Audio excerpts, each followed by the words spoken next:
Ya teman-teman, untuk episode sekarang saya akan memberikan informasi mengenai vitamin D.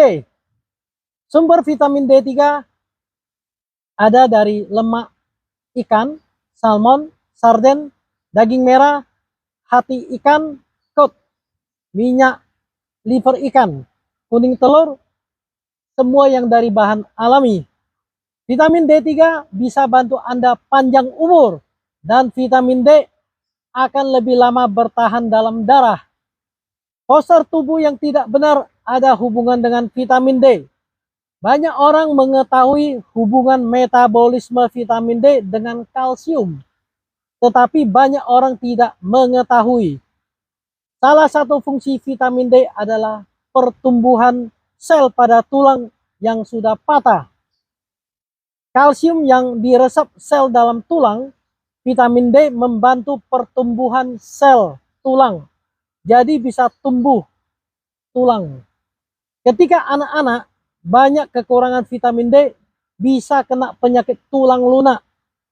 Kaki angka 8 mempengaruhi struktur tulang. Penyakit tulang lunak yang ringan pada orang dewasa dan remaja dikarenakan kekurangan mineral pendukung struktur tubuh. Salah satu tanda dengan mulainya bongkok. Kifosis adalah kelainan pada lengkungan tulang belakang yang membuat punggung bagian atas terlihat membulat atau bengkok tidak normal. Bisa terjadi pada siapa saja, terlebih pada wanita lanjut usia. Butuh konsumsi vitamin D dan berjemur, khususnya anak-anak, ibu hamil, dan ibu yang sedang menyusui. Lebih harus minum vitamin D. Penyakit tulang lunak dimulai dari adanya sakit di punggung, di bawah pinggang.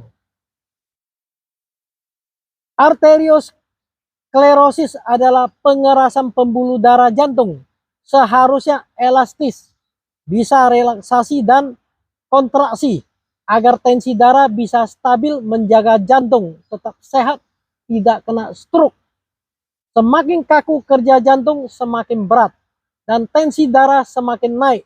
Dengan konsumsi 10.000 IU vitamin D3 dalam 4 bulan, tensi darah turun kembali normal.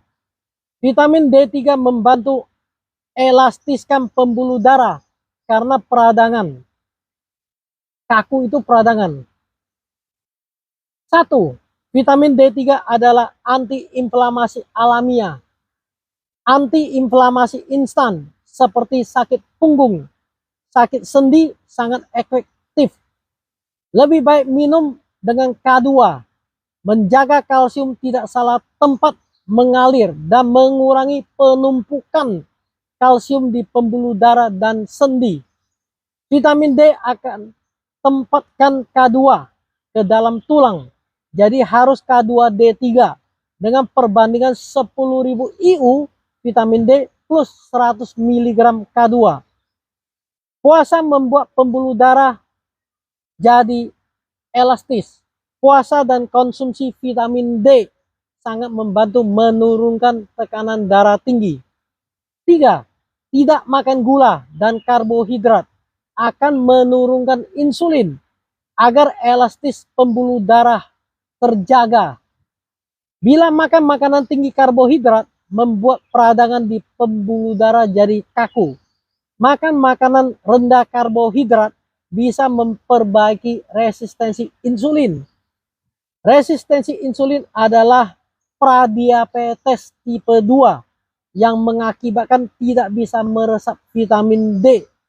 Berkurangnya vitamin D atau tidak cukup vitamin D dikarenakan tidak berjemur matahari, sirosis hati, liver cedera, ada masalah di empedu.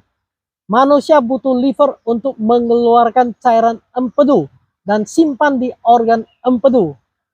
Dan cairan empedu yang mengurai vitamin D agar bisa diresap tubuh. 4. Resistensi insulin menghambat tubuh meresap vitamin D. Usia semakin tua, semakin kurang meresap vitamin D dan sulit meresap sinar matahari. 6. Over berat badan. Semakin banyak lemak, semakin tidak bisa meresap vitamin D. 7. Dengan kurangnya makan ikan yang berlemak, maka kurang vitamin D dalam tubuh. Vitamin D sulit didapatkan dari makanan, sehingga banyak orang kekurangan vitamin D. Oleh karena itu, saya berjemur matahari untuk episode sekarang. Ya teman-teman, harus sering-sering berjemur ya.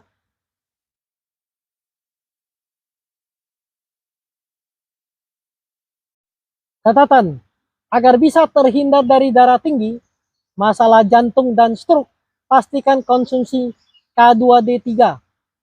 Berpuasa dan hindari makanan mengandung gula dan karbohidrat. Butuh makan vitamin D berapa lama? Dosis berapa? Vitamin D adalah vitamin yang larut dalam lemak, sangat penting untuk imun. Hasil riset yang minum 1000 hingga 2000 IU vitamin D selama 1 bulan, vitamin D dalam darah tidak bertambah. Grup 2 yang minum vitamin D 1000 hingga 2000 IU selama 4 bulan baru bisa meningkatkan kadar vitamin D darah. Grup 3 yang minum vitamin D 1600 IU selama 3 bulan baru bisa capai kadar normal vitamin D dalam darah.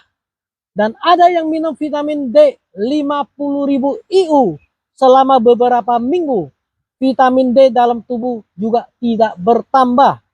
Pertanyaan, sudah minum dosis tinggi vitamin D, kok masih kekurangan vitamin D? Karena memperbagi kekurangan vitamin D butuh waktu yang lama. Mungkin bisa beberapa bulan.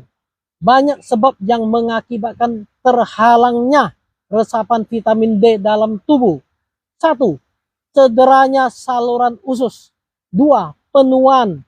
3. Kurang berjemur sinar matahari. 4. Warna kulit yang gelap. Butuh waktu 3 kali lipat sinar matahari baru bisa tembus masuk ke dalam kulit. 5. Banyak lemak di bawah lapisan kulit. 6. Masalah metabolisme seperti diabetes, peradangan sendi, darah tinggi. Orang yang memiliki masalah pembuluh darah sangat butuh dosis tinggi vitamin D. 7. Penyakit keturunan seperti polimorfisme gen ya. Banyak orang tidak tahu. 8. Infeksi kronis, virus menyerang, peradangan di paru-paru, sinus, peradangan di saluran usus. Saat sel darah putih bertempur dengan virus, butuh dosis tinggi vitamin D. Jadi akan menghabiskan seluruh vitamin D dalam tubuh. Disarankan untuk maintenance setiap hari minum vitamin D dosis 10.000 IU. Bagi yang ada masalah autoimun lebih harus perbanyak vitamin D, magnesium, B6 dan zinc. Perlu diketahui, jika Anda khawatir akan keracunan vitamin D, minum 10.000 hingga 20.000 IU selama berbulan-bulan, bahkan bertahun-tahun, baru akan terjadi komplikasi. Komplikasi keracunan vitamin D adalah hiperkalsemia, yaitu tingginya kalsium dalam darah mengakibatkan batu ginjal. Untuk menurunkan resiko batu ginjal, setiap hari minum 2,5 liter air bisa menghindari tingginya kalsium dalam ginjal. Penumpukan kalsium di ginjal yang mengakibatkan ginjal berbatu. Jangan minum vitamin kalsium dan makan keju agar tidak terjadi pengendapan di ginjal dan jadi batu ginjal. Hindari tinggi kalsium di ginjal dengan jangan di hari yang sama minum dosis tinggi vitamin D dan makan produk susu. Cara meningkatkan vitamin D dalam darah. Zinc dan vitamin A dan omega 3 membantu peresapan vitamin D dalam tubuh. Magnesium meresap vitamin D dan menetralkan kalsium. Vitamin D membantu usus kecil meresap magnesium dan zinc. Kulit dan kolesterol tubuh setelah berjemur matahari akan berubah jadi vitamin D. Jadi tidak boleh kekurangan kolesterol. Dan bagi yang minum obat kolesterol akan menghambat resapan vitamin D dan terjadi sakit dan peradangan.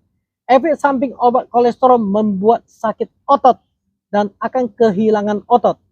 Sumber vitamin D dalam tubuh dari kolesterol. Makan lemak rendah atau rendah kolesterol akan kekurangan vitamin D. Agar mudah diresap tubuh, minum vitamin D bareng dengan makanan berlemak. Karena vitamin D adalah vitamin yang larut dalam lemak. Ada beberapa gejala penyakit yang tidak boleh minum vitamin D. 1. Penderita sarkoidosis adalah munculnya kumpulan sel-sel inflamasi yang tersebar di bagian tubuh yang berbeda-beda. Umumnya penyakit ini muncul di mata, paru-paru, kulit, getah bening, bahkan organ tubuh lainnya. Bisa muncul hingga bertahun-tahun dan bisa menyebabkan organ tubuh yang terkait jadi tidak dapat berfungsi. Dan sel imun abnormal nyangkut di paru-paru, diinvasi oleh virus luar atau oleh bakteri.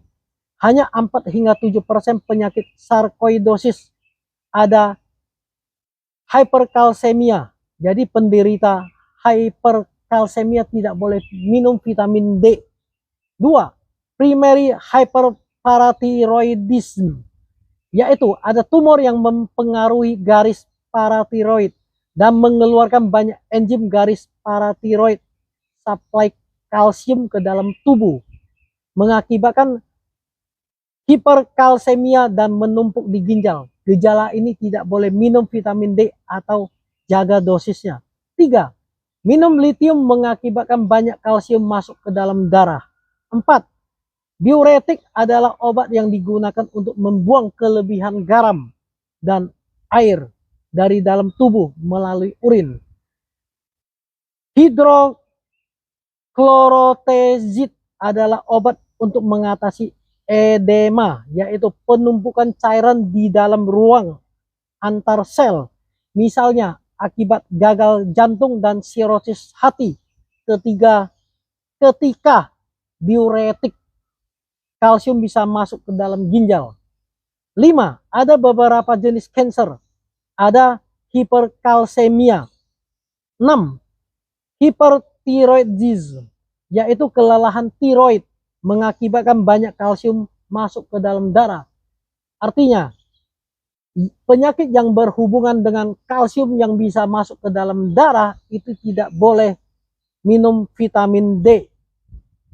Ini adalah contoh beberapa kasus penyakit seperti yang disebut barusan, tetapi jarang ditemukan, jarang terjadi. Justru banyak orang yang terjadi kekurangan vitamin D. Ya, teman-teman, informasi ini tidak mudah.